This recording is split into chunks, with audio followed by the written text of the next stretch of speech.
في خبر عاجل، دولة إفريقية تطالب بعقد اجتماع استثنائي داخل الاتحاد الإفريقي بعد قرار مجلس الأمن حول الصحراء المغربية. مشاهدينا الكرام، السلام عليكم ورحمة الله تعالى وبركاته.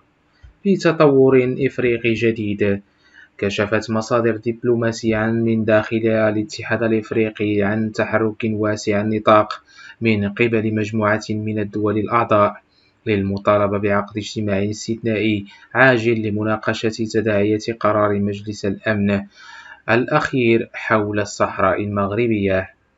هذا التحرك يأتي بعد القرار التاريخي لمجلس الأمن الذي أكد بشكل صريح أولوية مبادرة الحكم الذاتي التي تقدم بها المغرب كحل واقعي ونهائي للنزاع، في حين تجنب أي إشارة لمطالب الانفصال أو الاستفتاء التي ظلت ترفعها جبهة البوليساريو منذ عقود. القرار الأممي بحسب مراقبين أحدث تحولا عميقا في موازين المواقف داخل القارة السمراء. المصادر الدبلوماسية نفسها أوضحت أن عددا من العواصم الإفريقية المؤثرة، خصوصا في غرب وشرق القارة، ترى أن استمرار حضور البوليساريو داخل مؤسسات الاتحاد يشكل تناقضا صارخا مع مواقف الأمم المتحدة ومع الاتجاه الدولي الداعم لوحدة وسيادة المغرب.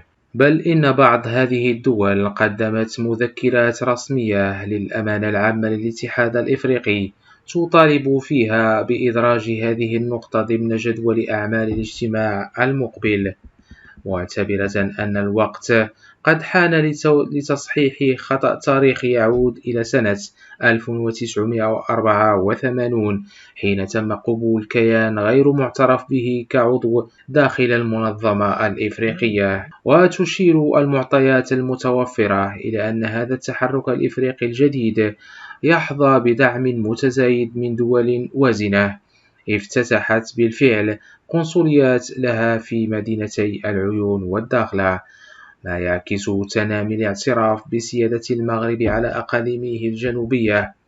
المراقبون يرون أن الاجتماع المنتظر إن تم عقده فعلا قد يشكل منعطفا حاسما داخل الاتحاد الإفريقي، وربما بداية تحول جذري نحو موقف أكثر انسجاما مع قرارات الشرعية الدولية. إذن القارة الإفريقية تتحرك، والمشهد الدبلوماسي إعادة تموضع غير مسبوقة بعد القرار الأممي الأخير. مشاهدينا الكرام، ما رأيكم أنتم؟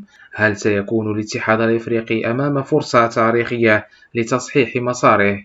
شاركونا آرائكم في التعليقات، ولا تنسوا دعمنا بالإعجاب بالفيديو والاشتراك في القناة وتفعيل زر الجرس ليصلكم كل جديد.